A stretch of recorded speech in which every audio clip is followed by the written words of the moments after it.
दोस्तों, आज मैं आपको कार्तिक मास में सुनाई जाने वाली कथा सुनाने जा रही हूँ।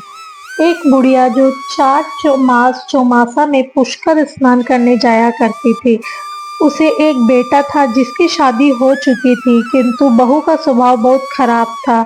एक बार बेटा माँ को पुष्कर छोड़ने जाने वाला था, सो अपनी पत्नी को बोला कि आज माँ का व्रत है, सो तू कुछ फलाहार बनाकर टिफिन में रख दे, माँ रास्ते में खा पी लेगी। बहू ने कच्चे मिट्टी के आंगन के पापड़ उठाकर टिफिन में डालकर रख दिए। राह में बेटे ने माँ को कहा कि माँ टिफिन निकालकर भोजन कर लो।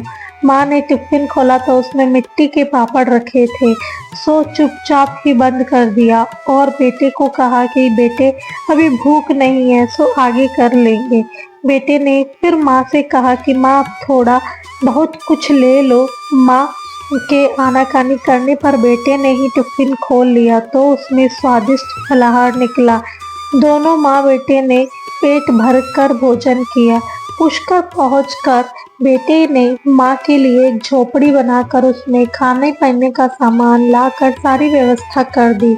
वह आस पड़ोस में सबको कह दिया कि उसकी माँ का ध्यान रखे। अड़ोस पड़ोस की औरतों ने साथ दिया और बुढ़िया रोज पुष्कर स्नान करती, व्रत रखती, रोज शिव जी की पूजा करती, बेलपत्र चढ़ाती और अभिषेक करती, हर तरह के व्रत पूजा और धर्म दान करती।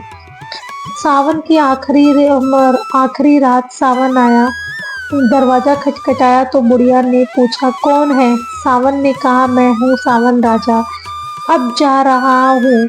बुढ़िया ने द्वार खोला और तो सावन ने जाते जाते एक लात झोपड़ी पे मारी तो सामने से एक दीवार सोने की हो गई।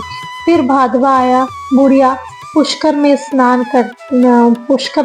करती, राधा दामोदर की पूजा करती, पुष्पों की माला गूंथ कर चढ़ाती, एक समय भोजन करती।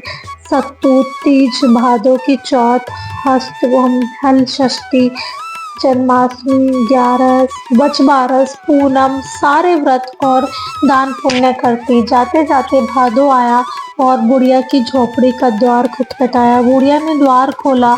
उसने जाते जाते झोपड़ी की लात मारी तो दूसरी दीवार भी सोने की हो गई। आसोज में बुढ़िया ने खूब श्राद्ध, पितरों का तर्पण, ब्राह्मण भोजन, नवरात्रि के व्रत, घट स्थापना, नव कन्याएं व लांगुरों को भोजन, दशहरा व शरद पूर्णिमा को चांदनी में खीर रखकर राधा दामोदर के भोग लगाया। भादवे ने जाते जाते बुढ़िया का द्वार खटखटाया तो बुढ़िया ने दरवाजा खोला। वह भी झोपड़ी की एक दीवार के लात देकर चला गया तो तीसरी दीवार भी सोने की हो गई। अब आया कार्तिक।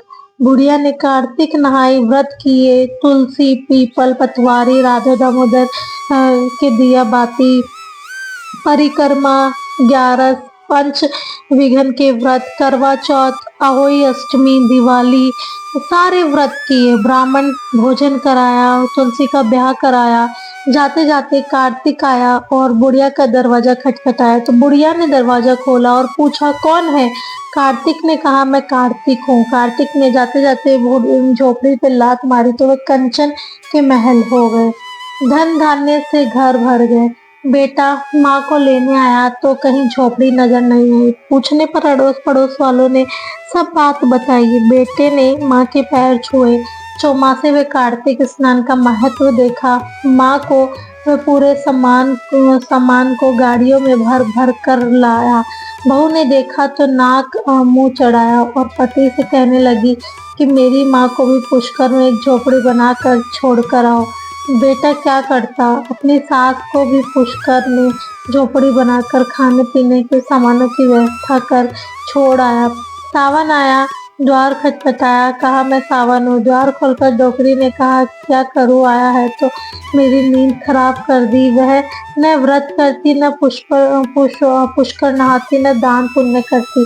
दामाद सामान रख ही गया था, खाना बनाकर खा लेती और सो लेती, न देव दर्शन न दिया बाती। जाते जाते सावन ने झोपड़ी की लात मारी तो एक कोना टूट गया तो कुत्ते अंदर आने लगे और डोकरी परेशान होने लगी। भादवा आया और असोज कार्तिक भी आया, पर डोकरी की दिनचर्या न बदली। सभी ने झोपड़ी पे एक-एक लात मारी तो झोपड़ी टूट कर बिखर गई। कार्तिक ने एक और लात डोकरी के भी मारी तो वह गधेड़ी बन गई। सामान तो पहले ही खाकर खत्म कर दिया था। मूर्ख झोपड़ी की मिट्टी में चोट लगाने लगी। दामाद लेने आया, न सांस मिली न झोपड़ी।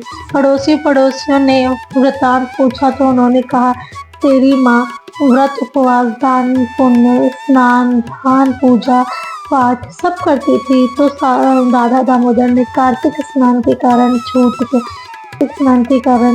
गए और उन पर असीम कृपा थी।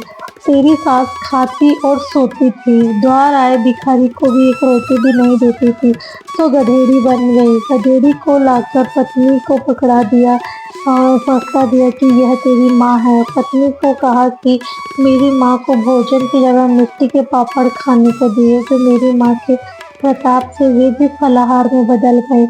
मेरी माता भोली भाली थी, तूने ईर्ष्या से जलकर अपनी माता को भेजा, सुबह गधेड़ी हो गई।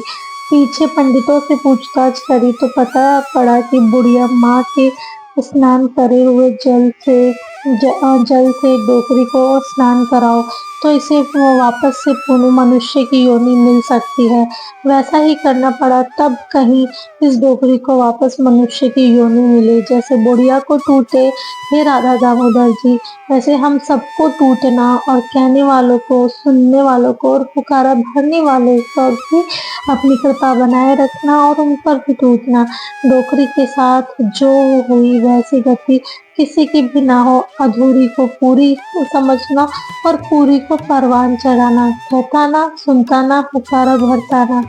धन्यवाद। अगर दोस्तों आपको हमारी ये कहानी अच्छी लगी तो आप हमारे चैनल को जरूर ज्वाइन कीजिए।